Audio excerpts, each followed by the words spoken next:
Voltamos, Brasil! Agora vamos falar de um assunto que, olha, vou falar para vocês, viu, gente? É sempre muito complicado, né? Sempre bom esclarecer, sempre bom alertar. Então, quando a gente fala de AVC, eu já falo assim, nossa, dá aquele arrepio, né? A gente vai na memória, eu lembro de tudo que eu passei, né? Porque eu tive o AVC, tive 2 AVCs e uma trombose cerebral hemorrágica. Mas hoje a gente vai esclarecer as dúvidas. Eu sei que todo mundo tem dúvida, né? O que provoca, como que acontece, o que é o AVC.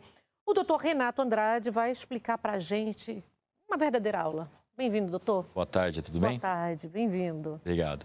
Falar de AVC é sempre uma coisa muito importante, porque a gente tem que primeiro entender, né?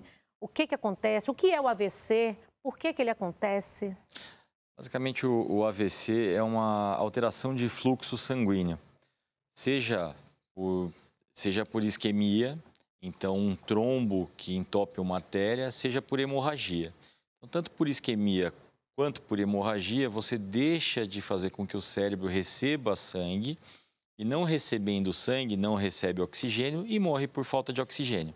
Qual que é o mais perigoso, digamos assim, que todo mundo tem medo? É o isquêmico ou é o hemorrágico? É o seu. É o meu, o maior, hemorrágico? não, é o que você tiver. Eu tive hemorrágico. O problema é, o hemorrágico ele é menos frequente, então o isquêmico é muito mais frequente, tá? E muito mais controlável por ser mais frequente. O acidente vascular cerebral ou chamado derrame, ele tanto pode ser o isquêmico, que é por conta de colesterol, é por conta de diabetes, é um entupimento do vaso, tá? Quanto hemorrágico. Os hemorrágicos, eles têm a ver tanto com fragilidade do vaso, quanto por aumento de pressão. Então, uma pressão muito alta estoura um vaso que é mais frágil, e aí sim você tem uma alteração de fluxo naquela região, e às vezes um volume de sangue tão grande a ponto de ter que fazer uma cirurgia. Foi o meu caso que aconteceu. Doutor, então vamos explicar assim, os 2 tipos de AVC e o porquê que acontece. Por exemplo, pessoas que têm propensão, quais as pessoas que têm mais propensão a desencadear, desenvolver um AVC? Ou isso é genético, já é hereditário? Ou o tipo de vida? Sim, tudo contribui? Na verdade, você sempre tem uma tendência a ter alguns tipos de doença, mas sem que eu me libe de algumas coisas, eu não consigo ter essa doença. Então, mesmo que eu tenha na família diabéticos, não é por ter diabéticos na família que eu vou ser fadado a ter o diabetes. É por isso que eu me cuido de antemão, tá? O AVC, as pessoas que tiveram AVCs na família, é claro que elas estão mais propensas a isso. Mas por quê? Geralmente tem o colesterol mais alto. O colesterol, ele entope a artéria. Então, ele faz com que o sangue não passe em sua plenitude dentro do vaso. Ele entope a luz da artéria, faz com que não chegue oxigênio onde deve chegar e dá o acidente vascular isquêmico. Da mesma maneira, o diabetes faz com que você entupa o vaso, mas isso por açúcar. Igual quando você esquece um copo com água com açúcar em cima da pia, e ele cristaliza aquela parte de açúcar, acontece a mesma coisa no vaso. Fora isso, fechar pela deposição de açúcar, o diabetes faz com que você tenha uma fragilidade do vaso, porque o vaso ele também recebe sangue por um vasinho muito menor, se chama vasa vasorum. E ele acaba ficando mais frágil, esse vaso. Ficando mais frágil, ele predispõe também a acidentes hemorrágicos. Tá? Isso, tanto isquêmico quanto hemorrágico. Isso são as predisposições.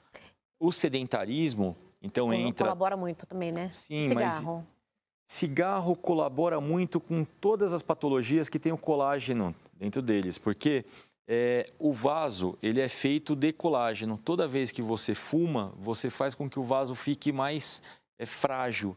Ficando mais frágil, ele predispõe a acidente vascular hemorrágico. Mas o isquêmico também, porque você sofre uma inflamação crônica. Então, tanto a obesidade é uma inflamação crônica, quanto o diabetes é uma inflamação crônica, quanto alguns tipos de tumor.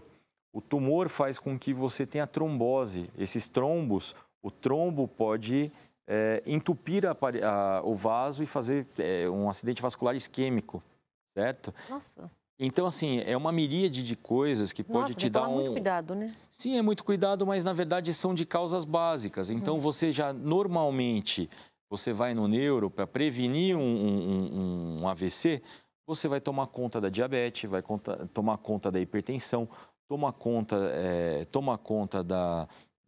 do triglicérides, do colesterol. E isso tudo um clínico faz, não necessariamente um neuro. Neuro. O neuro só sai correndo atrás do prejuízo. Então, depois que Quando já aconteceu... está bem agravada a situação, Sim, que só você... você mesmo sabe. Quando teve, você não tinha ido num neuro antes. Não. Você foi no neuro depois. Foi 12 dias, o meu caso foi 12 dias pós-parto.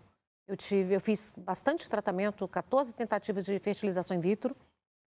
Tem essa coisa de hormônio também, né? Hormônio aumenta a pressão e às vezes diminui a resistência do vaso. Existem algumas síndromes. Vai juntando tudo, né? Existem algumas síndromes, eu não sei, eu não me inteirei do seu caso, mas algumas síndromes, tem até uma síndrome de Sheehan, que você estoura a hipófise no pós-parto. Então, após o parto, você tem um sangramento da região hipofisária, que leva a uma cegueira e você faz uma drenagem do hematoma num pós-parto. Isso é uma síndrome bem descrita. Outra síndrome que pode ser em partos também, mas aí já não é mais do tipo hemorrágico, é o isquêmico. Você acabou de falar que é o hemorrágico. Foi hemorrágico. Então, o isquêmico tem uma síndrome do anticorpo antifosfolípide. São mulheres que têm vários abortos, em sequência não conseguem engravidar. Geralmente tem uma alteração autoimune, que é o aumento do anticorpo, que é o anticorpo antifosfolípide, e faz uma predisposição a trombos. Então, da mesma maneira que ela não consegue segurar o feto, porque ela faz uma trombose placentária, ela também está predisposta a ter uma trombose cerebral, que é um infarto isquêmico, que é o AVC. Nossa, isso é muita preocupação, né? A gente começa falando assim, vai aparecendo tanta coisa. Doutor, o que pode provocar? Por exemplo, você falou assim dos problemas de saúde. Sim. O que pessoas jovens, eu tenho visto que o que pode provocar numa pessoa jovem, saudável? Porque assim, antes a gente esperava assim, acontecer com pessoa com mais idade. Eu tive com 40, eu já vi que acontece com pessoas mais jovens. Sim. Hoje em dia, na era pós-Covid, né, e na era Covid, porque ainda não saímos dessa... Então, hein? Esse Covid agora. O Covid ele tem uma predisposição à formação de trombo e ele tem uma predisposição a AVC isquêmico. Então, muitos pacientes têm AVC pelo Covid, tá? Nossa. Então, ou tromboses venosas cerebrais ou AVC mesmo. Então, um AVC isquêmico pelo Covid. Isso está bem descrito, tá? Pessoas... Por quê? Porque, na verdade, o vírus ele faz uma trombose. Então, tanto que um dos tratamentos do Covid e um dos mais importantes é a anticoagulação. Você anticoagula o paciente porque tem uma coagulação intravascular disseminada. Então, você forma microtrombos e esses trombos vão acabar lesando órgãos-alvos, dentre os quais o pulmão, o cérebro, pâncreas, rim. Todos os órgãos podem ser lesados por microtrombos. Então, um dos tratamentos é a utilização de anticoagulante. E nós que tomamos, hein? A gente já toma, por exemplo, há 12 anos, desde que eu tive... O anticoagulante? Eu tomo a aspirina agora. Sim, mas aí não é um anticoagulante, é um antiagregante plaquetário. Seria um anticoagulante mais fraco, a grosso modo. Que ajuda, né? Também, né? Ajuda, diminui em 30% o risco de ter AVC. Por isso que vários idosos usam, e prescritos até por cardiologistas, a aspirina. Então, de 1 a 3 comprimidos ao dia. Isso é uma dose padrão. Tomo 3 vezes por semana. 3 vezes, aí é uma dose, é uma mini dose. Mas assim, já faz o efeito. O neuro acompanha, né? Sim, então... sim. E aí ele vai individualizar seu tratamento. todo dia. É porque eu tomava todo dia. Eu falei, doutor, pelo amor de Deus, tantos anos tomando. Não dá pra... Não, Nani, eu consigo tirar 2 dias. Vamos fazer agora segunda, quarta e sexta. Em teoria, a aspirina dura 10 dias, né? Então, quando você vai operar, você retira 10 dias antes, porque até 10 dias depois você tem alteração vascular. Mas o ideal seria a tomada de um comprimido, é que às vezes você não consegue, mas um comprimido todo dia, ou até 3 comprimidos ao dia. Quando a aspirina não dá conta do recado, quando ela sozinha não dá conta do recado, ou as alterações sejam mais importantes, se toma um anticoagulante tipo Xarelto, ou Xarelto, ou Marevan. Tá? Na rede pública tem Marevan, então é muito utilizado. É que Marevan é aquele tipo de remédio que você tira sangue uma vez por semana para fazer a dosagem da coagulação. É um pouco chatinho o tratamento, mas é até melhor pela literatura do que o Xarelto. Mas, doutor, agora então é mais preocupante, então, o AVC, por exemplo, que é uma coisa que a gente antes, né, acontecia uma vez ou outra, agora com a Covid, então, acontece mais, aumentou bastante. Aumentou bastante. Em jovens, como você disse também, tem outras causas. Uso de drogas. Então, as drogas estimulantes, tanto os energéticos, tanto o uso de energéticos como o uso de cocaína, o uso de heroína, que fazem com que a sua pressão suba. Uma pressão que sobe sem você ser hipertenso de base, muito provavelmente, se você já tem uma alteração vascular, ele faça com que você possa ter um sangramento. No idoso, o sangramento é muito mais relacionado com a fragilidade do vaso. Então, a vida inteira ele já foi fragilizando, você já tem um cérebro mais apto ao derrame pelo próprio desgaste, né? Agora, no jovem, um surto adrenérgico, aí, então o uso de drogas faz com que o sangramento seja muito mais frequente. Então, sempre no jovem pesquisar o uso de droga. Certo. Ô, Maca, vou pedir para colocar a imagem aqui, para o doutor explicar para a gente exatamente, por exemplo, o que pode gerar de sequelas. Ali, né, tá um trombo. A outra imagem, que tem o isquêmico e o hemorrágico, né? Isso daí... Aí, doutor. E as sequelas? Qual dos dois? Explica as sequelas que pode acontecer em um caso, no AVC isquêmico e no hemorrágico. As sequelas do AVC isquêmico e hemorrágico, elas são exatamente as mesmas. As mesmas? Porque a sequela, ela depende do tecido que morreu, tá? As causas são diferentes entre si, então você vê que a esquerda, você tem como causa anóxia por conta de um trombo, então é a falta de oxigenação por um trombo. Então, você tem um stop na vascularização, tanto que é onde está vermelho, onde chega sangue irrigado de oxigênio. E aonde fica assim, fica azul, é que o sangue já não tem mais oxigênio e aí o cérebro que deveria ser irrigado por isso vai morrer. Do lado direito, você tem o AVC hemorrágico, que é justamente, se você for perceber onde está sangrando, uma ruptura do vaso. Então, o vaso rompeu e aí sai sangue. Quanto maior a pressão que o sangue vai exercer sobre aquele tecido, e ele vai ter tanto o aspecto de não vascularização para frente, como o AVC isquêmico, quanto o sangue para fora do vaso é muito irritante e ele vai formar uma massa que vai comprimir todos os órgãos laterais, então algumas outras partes do cérebro, dentre as quais a parte que nós mais prestamos atenção é uma parte do lobo temporal que chama uncus. Esse uncus ele acaba comprimindo o tronco e fazendo com que a pessoa entre em óbito, né, que ela faleça. Depende do lado, qual o lado da... Independentemente do lado. Eles falam que um lado acontece, você perde a visão, no outro você pode, o que acontece do lado é assim, geralmente as pessoas... Quando você tem do lado direito do cérebro, a fala está do lado esquerdo. Então, tudo referente ao lado direito, você tem na decussação das pirâmides, você pega toda a parte motora ao lado esquerdo. Então, muito provavelmente, você possa ter ficado mais fraca, dependendo de onde foi.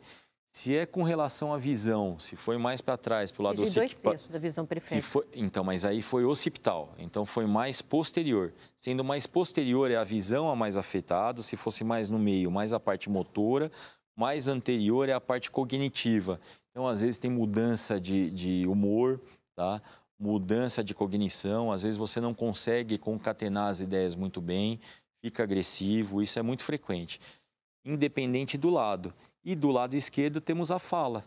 Geralmente, 95% das pessoas, do lado esquerdo é o lado em que se fica a área de Broca, frontal e Wernicke, que é parietal, que são as duas áreas que, no ser humano relativas à fala. Então, você pode perder a fala em qualquer uma dessas duas áreas. Doutor, e a gente pode perceber, por exemplo, você pode identificar que uma pessoa está tendo um AVC? Pode, um AVC... Não um profissional, assim, não. Isso em casa mesmo, como ajudar? Porque lá em casa teve dificuldades, fomos para o São Luís, ali, teve dificuldade para pedir uma tomografia, porque eles não estavam acreditando, porque era pós-parto. Não, deve ser porque é pós-parto. Foi difícil na época. Isso porque o Ruizinho era meu amigo, hein? O dono do hospital. Toda a família eram meus amigos. Minha irmã insistiu para que fosse feito, porque aí que descobriram que estava do tamanho de um limão já na cabeça. Eu acredito que nenhum Dor paciente. De cabeça, muito eu acredito que nenhum paciente procure médico porque queira. Procura porque precisa. E se tem uma queixa, tem que ser valorizada. Isso é a primeira coisa. Uma cefaleia, uma dor de cabeça que você nunca teve, ela necessariamente deve ser avaliada. Quer dizer que é um AVC? Não. Pode ser simplesmente uma dor de cabeça. Mas como você nunca teve, pode ser um aneurisma, pode ser um pequeno AVC, pode ser uma hemorragia. São N causas de dor de cabeça e por isso pedimos o exame de imagem. Essa é a primeira coisa. Para saber se você está tendo um AVC ou não, existem casos que são escarrados. Então, existem casos que eu tenho a hemiplegia, então eu não mexo de um lado do corpo, não consigo falar. Aí qualquer um, sendo médico ou não, vai falar, olha, é um derrame. Tá? Agora, outros casos, pode ser uma primeira crise convulsiva, então você pode ter uma convulsão. Uma convulsão pode ser indicativo de um AVC. Às vezes, você pode ter um déficit transitório de memória, então você pode perder ficar com uma amnésia por um dia, uma amnésia transitória. Uma das causas é o derrame, tá? Você pode ter alteração visual. Então, qualquer alteração neurológica pode ser preditiva do derrame, tá? Do AVC. Só o tempo para ajudar, né? Tem que correr. Qualquer desses sinais aí tem que levar para o médico. Na verdade, com qualquer alteração, vá ao médico e veja o que tem. Né? O máximo que vai acontecer é você fazer um exame, estar normal e dormir mais tranquilo em casa. Porque quando eu lembro que eu estava amamentando a minha filha, quer dizer, eu estava com muito... É uma dor de cabeça insuportável. A dor de cabeça quando você está tendo uma AVC é insuportável, é uma dor de cabeça anormal. Mas não é em todo mundo. Pois é, mas no meu caso foi assim, anormal. Entendeu que são várias apresentações. Né? Então, enquanto um paciente diagnostica o AVC por dor de cabeça, outro AVC diagnostica um AVC posterior por tontura, por uma labirintite que não passa com nada. E outro por uma perda visual. Outro ainda porque perdeu o cheiro. Nossa, muito difícil. Entendeu? Então, assim... Qualquer déficit neurológico, qualquer alteração que você tem no sentido ou na movimentação, enseja uma investigação. Quanto maior essa alteração, mais rápido tem que ser feita a investigação. Na dúvida, não custa nada se fazer a investigação. Vai, pelo amor de Deus. E, doutor, e os cuidados agora, hein? Nós que já tivemos AVC agora com essa pandemia aí, hein? Meu Deus, já tomei as 2 vacinas. Mas mesmo assim, a pandemia continua. Meu pai é pior ainda, a gente fica muito... Os cuidados que todo mundo tem que tomar, né? Um pouco mais, né? A gente fica muito neurótico. Os cuidados que todo mundo tem que tomar, mas quem já teve um derrame, caso seja isquêmico, um AVC, caso isquêmico, ele vai tomar o AS, como você falou. Caso seja hemorrágico, ele não toma o AS e aí ele controla as patologias de base, que são a pressão, que são a diabetes... são todas as outras patologias, entendeu?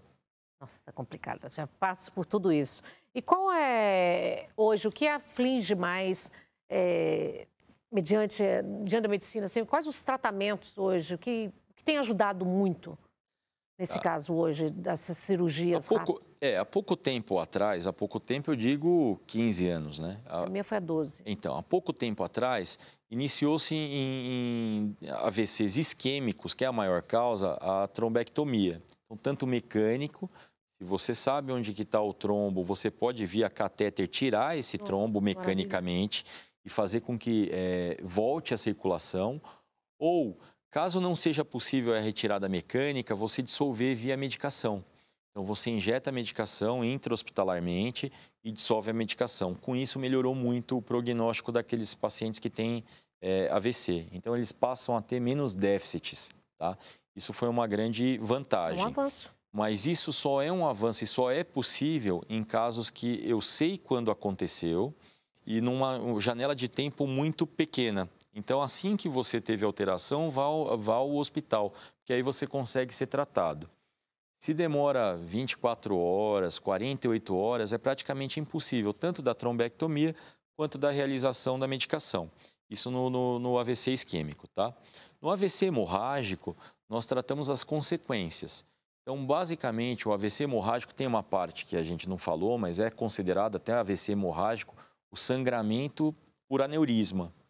Então, caso seja... Meu pai morreu com aneurisma. Então, caso seja por aneurisma, diagnosticado o aneurisma, se clipa o aneurisma até para limpar aquela área de sangue e poder fazer o tratamento a posteriori. Qual que é o tratamento? Às vezes você tem o vasoespasmo, que é o fechamento do vaso por reatividade do sangue que está ao redor dele. Você tem que subir a pressão, aumentar o volume de soro, entendeu? Diluir o soro do paciente, aumentar bastante a pressão. Isso daí só pode ser feito com o aneurisma clipado, porque se ele já está roto, se eu aumento a pressão, aí eu vou fazer extravasar muito mais sangue para o cérebro, certo? Uma vez que não é aneurismático, que o sangramento é causado por uma fragilidade da artéria mesmo, e você perde movimentação ou começa a causar herniação, para evitar a morte do paciente, se faz uma craniotomia, então se tira um pedaço do crânio, abre, drena aquela parte toda e se fecha. Foi o meu caso. Tá. Ok. E hoje em dia dá para fazer isso via endoscópico. Que maravilha, gente. Às vezes, quando ele tem só um sangramento que vai para o ventrículo e causa hidrocefalia ou alguma parte ou alguma coisa desse sentido, você pode entrar com o endoscópio e lavar o ventrículo, tirar todo aquele sangue, a fim de não precisar colocar uma válvula. Porque às vezes você fica com hidrocefalia porque você entupiu o ventrículo pelo sangramento. Então você tem que colocar uma válvula no cérebro até o abdômen, para tirar o líquido do cérebro, né?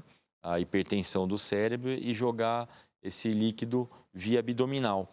Para que isso não aconteça, a gente pode até lavar via endoscopicamente. Então, assim, os tratamentos são bem diferentes. Muito, né? Hoje em dia, a craniotomia mesmo, o tamanho da craniotomia diminuiu. Meu foi enorme. O tamanho da craniotomia diminuiu. Às vezes a sua craniotomia, aí você fala, às vezes a craniotomia foi enorme, fala, nossa, foi errado. Não, porque às vezes o que acontece?